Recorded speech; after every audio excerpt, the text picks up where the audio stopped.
अस्सलाम वालेकुम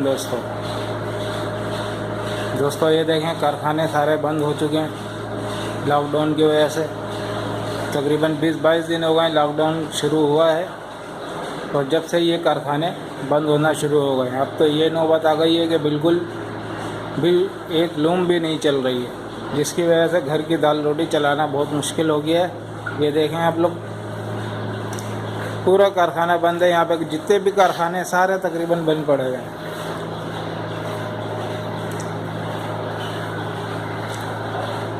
सारी मार्केटें बंद है। हमारा तो काम सिर्फ मार्केट से, मार्केट खुलेगी तो हमारे को काम मिलेगा।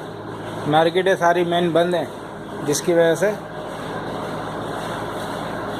रोज़गार पे बहुत बुरा असर पड़ रहा है। हुकूमत पाकिस्तान से गुजारिश है कि कम से कम छोटे छोटे कारखानों को तो खोलने की इजाज़त दी जाए ताकि उनका रोज़गार चल सके।